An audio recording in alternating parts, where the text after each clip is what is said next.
Hello there. Uh, this one is a move out rental clean for my friend to help her get her security deposit back. Make sure that if you are doing a move out clean for yourself and you're trying to get your security deposit back, some places have a checklist that they require as far as cleaning goes or what they expect, and then always do a final walkthrough with the owner, property management, or whomever you're renting from. Per usual, disassembled everything, pre-spraying all of my appliances.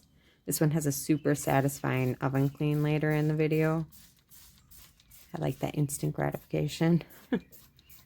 Fun fact, learned that I love cleaning by doing turn cleans when I was in middle school and high school for properties.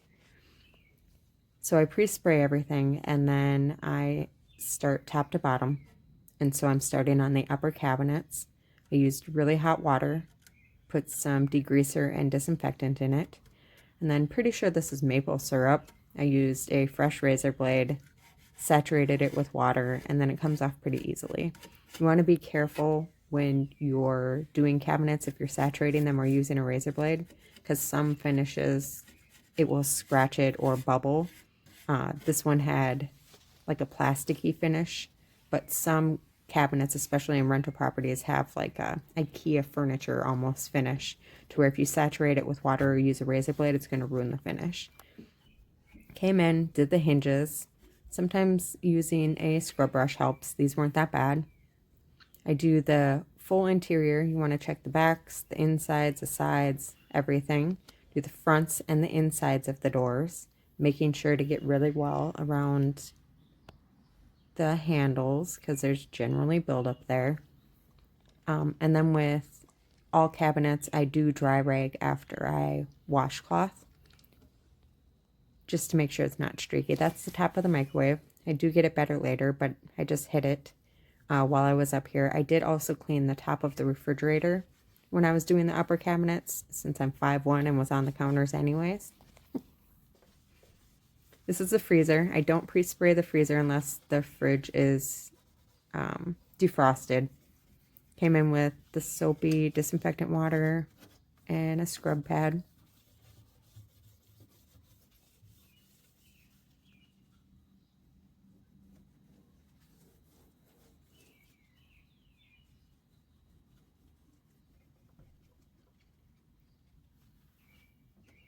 Then I just came in and rinsed it really well. I do also dry rag the inside of the fridge and the freezer. That way it takes away any streaks and it prevents it from leaving condensation that'll refreeze. Make sure to get the hinges. Also, this connector bit, I did hit it when I was on top of the fridge, but I'm going to go ahead and hit it again. A lot of food collects in there.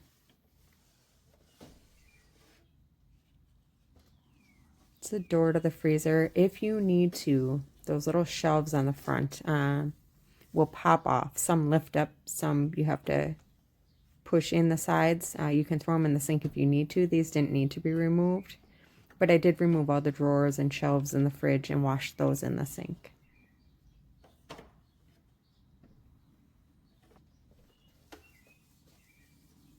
Curious, how often do you deep clean your fridge? I do mine probably quarterly, if not every 6 months. When I empty out my fridge or before I go on a big grocery haul, I like to go through and throw away everything that's going bad and expired. And then I like to do a quick wipe out. But as far as pulling everything out, I don't do it as often as I probably should. I don't think a lot of people do, honestly. I think that doing the quick wipe out saves a lot. Or if something spills, just wipe it up right away. So once it gelatinizes in the bottom, just makes it so much worse. Oh, here again is that part where the food builds up. And then the foam cleaner is actually bathroom cleaner with disinfectant.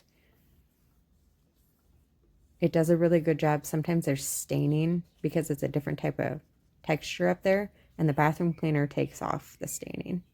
This part usually gets pretty funky. You can use a scrub brush if you need to. This one came off pretty well, though I didn't have to use a scrub brush or an old toothbrush or anything. and just drying everything.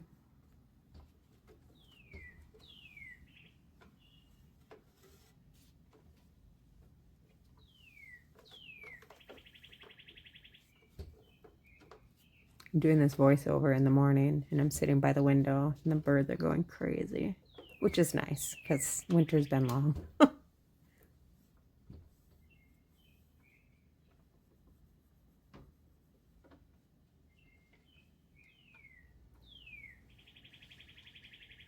Here's the bottom of the fridge. Pretty satisfying.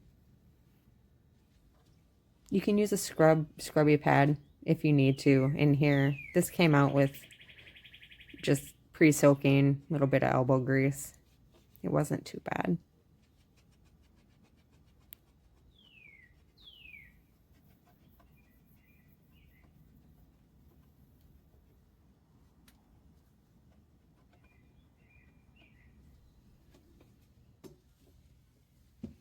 Making sure to hit the sides, top, back, all the parts of the fridge before you reassemble.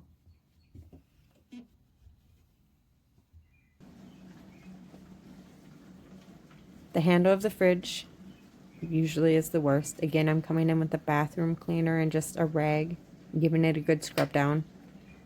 I did use this method on the whole outside of the fridge, like the front of the fridge and everything else. I just didn't show it. And then I came in with my little kitchen tool. Again, you can use a butter knife or a screwdriver or whatever you need to get into the crevices. Just make sure you put your washcloth over it so that you're not scratching the finish. Some of these are really, really bad, and it's helpful to pop them off. Some pop off. If it doesn't just pop off, if you look on the top of your microwave, there's going to be little screws, and you can unscrew it and pop it off that way. And then you can put it in the sink and clean it that way. I did come in with the hot soapy water and scrub down the inside of the microwave, so this is just me drying it off. And also when I did that, I did the underside where the vent and the light fixture, the light is on the microwave, and I also did the backsplash portion. Here's the stovetop. Came in with another clean razor blade. You do want to be careful. Some stovetops you can't use a razor blade or pumice stone on, but some you can. It's generally the glass top you don't want to use pumice stone on. Some you can use a razor blade. It really just is know-how or looking up your brand of stove if you really are unsure. But pre-soaking and coming in with a razor blade takes off quite a bit of this. And then I come out with the pumice stone. Again, you want to make sure your stove is very saturated and your pumice stone itself is wet. And you're not pushing hard, you're just gently going over it. This is going to take off those pan marks that are on the stovetop there. And also any leftover buildup or anything. Sometimes if you need to, if there's like a filmy oil buildup, you can come in with a Scotch pad after or a hot washcloth. And then I come in and rinse.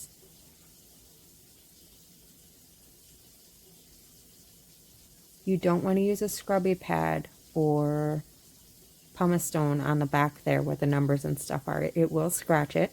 I also don't use oven cleaner or any harsh chemicals. Some of them can eat those numbers right off of that finish. So you want to be careful.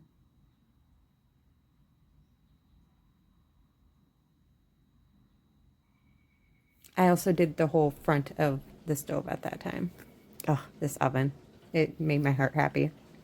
So it had been soaking. Came in with a clean razor blade. Super satisfying. Good product, good tools, and some elbow grease can save half appliances. I mean, unless your appliance is broken, most of them can come clean. How satisfying that is. Kicked myself a little bit because I came in with a rag. I should have come in with a throwaway. I did end up throwing this rag away. You don't want to throw that in with your other laundry because it's a mess. I should have come in with some antibacterial wipes that I could have just tossed.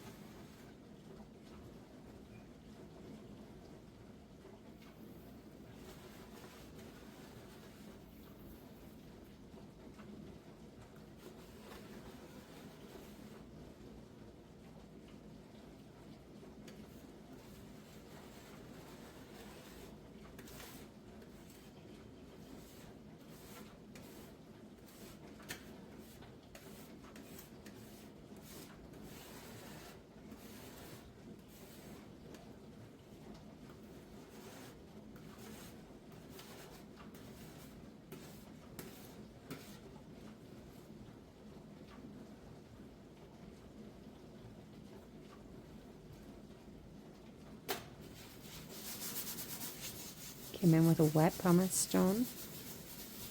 The insides of ovens don't scratch like the tops or the outsides, but you do still want to make sure that your pumice stone is wet. Anytime you're using a pumice stone, make sure that your piece of pumice stone is wet and the surface that you're using it on is also wet.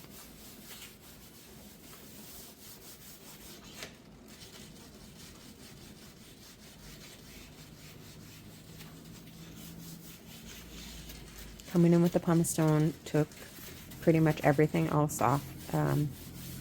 Sometimes I come in on the door with a scrubby pad, but I didn't need to. And then I make sure to rinse it very well. I always start with the oven door. That way I'm not getting completely filthy while I'm halfway in the oven cleaning it. Some oven doors do slide off, but not all ovens do. But I generally don't take them off.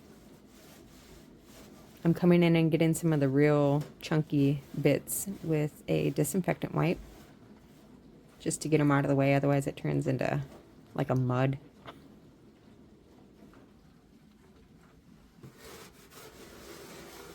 So satisfying. So soaking it in just a degreaser. Again, I don't use oven cleaner. I don't use the harsh chemical stuff. This is just degreaser and disinfectant. What I've learned though that makes it harder is people that run the self-clean on the oven. That heats up the oven very, very hot. It actually bakes things on and makes it harder to get off.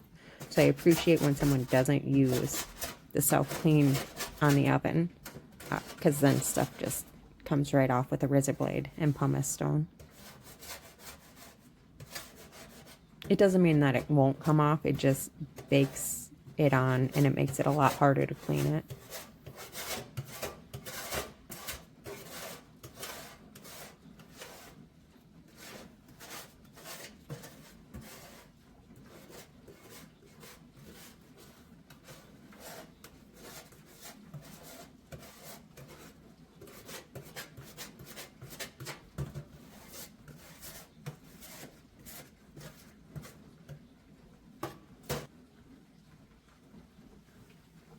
Coming in with a disinfectant wipe, getting the chunks.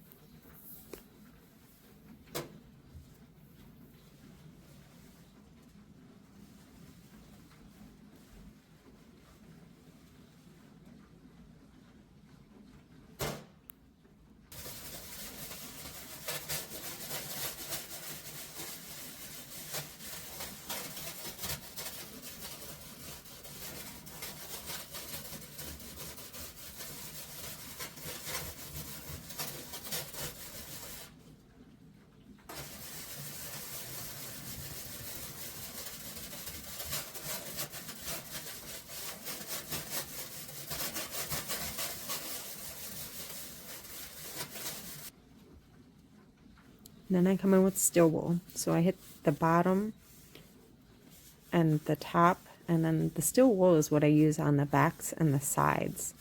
And it takes off pretty much everything if it's sprayed down and sits for a while. Steel wool will do a pretty good job. Sometimes you have to use the pumice stone on the sides and stuff, but generally a good steel wool and some elbow grease will take it off. I also use the steel wool on the grates that go in the oven. So I put them in the sink and pre-sprayed them and let them sit. And then the steel wool is what I use. Then I came in one more time with disinfectant wipes, but then I made sure to rinse the oven like 4 or 5 times with just plain hot water. And you want to actually get the coil as well. You don't want to leave any product on the coil, so you make sure you rinse that off really, really well with hot water. Then I came up, I cleaned all of the counters and spot cleaned the walls and the switch plate cover where the light switch is. And then this is bathroom cleaner with disinfectant and just a scrubby pad. And I gave the sink a good scrub down. My bathroom cleaner also takes off the rust spots in the sink. And then in here is the garbage disposal. Some of those pop out. If it doesn't pop out, you make sure you get in there really well. And then what I do for garbage disposals is I pour some degreaser down there, run cold water. You don't want to run hot water in your garbage disposal ever. I run cold water in there, and I run it for like 15 seconds with degreaser in there. Then I gave it a good rinse.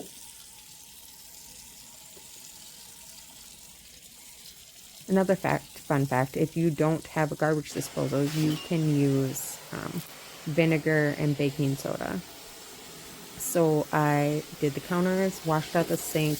I vacuumed out all of the drawers and the lower cabinets, and then I washed all of those. This is me vacuuming. Love my vacuum. I always vacuum. I don't use brooms. So you make sure you get in all the corners and all the crevices. Gave it a good vacuum.